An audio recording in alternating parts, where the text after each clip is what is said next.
ஆத்மா பாக்குறாரு ஹெலிகாப்டர்லாம் வந்துருச்சு. மக்கள் எல்லாம் அத நோக்கி போய்க்கிட்டு இருக்காங்க. நேரமாச்சு. வா கிளம்பணும் அப்படின்னு கூட்டிட்டு வரையில, சரி பையெல்லாம் எடுத்து வச்சுட்டியா? எங்க காட்டு உன் பையெல்லாம் அப்படின்னா ஒரு சின்ன பையன் என்ன எடுத்து வச்சிருப்பான்? இதோ பாருங்க. பாதி பையில ஸ்லேட்டு, புத்தகம், பேனா, பென்சில், கோலி குண்டு அப்படின்னு சின்ன பிள்ளைக்கு என்னெல்லாம் பிடிக்குமோ அதெல்லாம் எடுத்து வச்சிருக்கான். பேக்கோட இன்னொரு பகுதி மட்டும் காலியா இருக்கு. இது எதுக்குடா அப்படின்னா, ஜில்லுக்கு தான்ப்பா. ஜில்லுவையும் கூட்டிட்டு போறோம்ல அப்படின்னு சொல்றான். ஜில்லுவா அப்படிங்கிறாரு. ஜில்லு அதோட பேர் கேட்டோனே கட்டிலுக்கு அடியில ஒளிஞ்சிருந்த ஜில்லு வெளியில வந்து 2 காதையும் தூக்கிட்டு அவன சுத்தி சுத்தி வருது. இதோ ஜில்லு வந்துருச்சு. ஜில்லு கை குடு, கை குடு அப்படின்னோனே ஜில்லு கை குடுக்குது. அத தூக்கி வச்சு அதோட காத இழுத்து, அதோட கைய புடிச்சு, அதோட கால சுழற்றி அத கட்டிக்கிட்டு அப்படி கொஞ்சி விளையாடுறான். "அப்பா ஜில்லுவும் கூட்டிட்டு போறோம் தானே?" அப்படின்னு கேட்கறான். "இல்லடா நம்ம ஜில்லுவ கூட்டிட்டு போகல. சொல்லாதீங்கப்பா ஜில்லுவையும் கூட்டிட்டு தான் போணும்.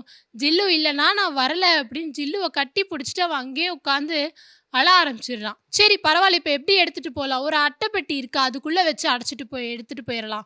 தேவையில்லாத வேலை நித்யா மாட்டிக்குவோம் அப்படின்னு. இல்ல இல்ல நான் பாத்துக்கிறேன் அப்படின்னு சொல்லி எல்லாத்தையும் கிளப்பிக்கிட்டு வீட்ல இருந்து கிளம்புறாங்க. வீட்ல இருந்து எல்லாத்தையும் எடுத்துட்டு அந்த ஹெலிகாப்டரோட வரிசையில நிக்கிறாங்க. மனிதர்கள்லாம் ஏறிக்கிட்டே இருக்காங்க. கிட்ட போயிட்டாங்க ஏறுறதுக்காக. ஜில்லுவையும் அந்த கூடையில வச்சு துணி போட்டு மறைச்சு எடுத்துட்டு போறதுக்கு கிளம்பிட்டாங்க. அங்க போகையில அங்க இருக்க அந்த ஆபீசர் அந்த அட்டைப்பெட்டிய தூக்கி பார்க்குறாரு. 8 கிலோ தான் இருக்கு சராசரியா. உள்ள விட்டுர்றாரு. அப்போ அந்த கூடைக்குள்ள இருந்து அந்த ஜில்லு லேசா கத்த ஆரம்பிக்குது. "இருங்க" அப்படின்னு சொல்றாரு அந்த ஆஃபீசர். அந்த துணிய எடுத்து பார்க்குறாரு. உள்ள நாய்க்குட்டி. "Oh my God! நாயா? என்ன நெனச்சிட்டு இருக்கீங்க நீங்க? நாயெல்லாம் உள்ள அலவுட் இல்ல" அப்படின்னு சொல்லி அத எடுத்து வச்சுடுறாரு. தனியா ஒரு மேஜை மேல.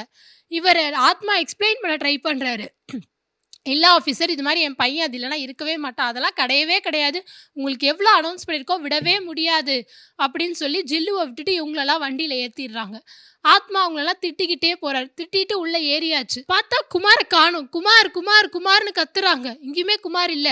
"உன் கூட தானே இருந்தான் நித்யா" அப்படிங்கிறாங்க. "இல்ல அவர் உன் கூட தான் இருந்தான்" அப்படிங்கிறாங்க நித்யா. தேடி தேடி காணோம். எங்க இருந்தான் குமார்?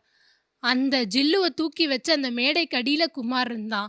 ஹெலிகாப்டர் எல்லாம் புறப்பட்டு போயிடுச்சு. யாருமே இல்லாத ஊர்ல குமார் அந்த நாய்க்குட்டி ஜில்லுவ கூட்டிட்டு, "பரவாயில்லடா உன்ன விட்டுட்டாங்க. அப்பா, அம்மா ஊருக்கு போயிட்டு வந்துடுவாங்க. நம்ம அப்புறமா அவங்கள பார்க்கலாம். அதுவரைக்கும் நான் உன்ன பார்த்துக்கிறேன்" அப்படின்னு அந்த நாய்க்குட்டிய கூட்டிட்டு ஆளே இல்லாத ஊர்ல வீட்ட நோக்கி பயணித்து போறான். ஆளே இல்லாத ஒரு கடையில பிஸ்கட் பாக்கெட் எடுத்து 2 பேரும் சாப்பிட்டுட்டு போறாங்க. இன்றைய மனித குலத்திற்கு மனிதர்களுக்கான உலகம் இது அப்படிங்கிறது மட்டும் இல்லாம எல்லாருக்குமானது இந்த உலகு அப்படிங்கிறதையும் ஒரு போர் சூழல் எப்படி இருக்கும் அப்படிங்கிறதையும் அற்புதமாக விளக்கிய கதை சுஜாதா அவர்களின் ஜில்லு.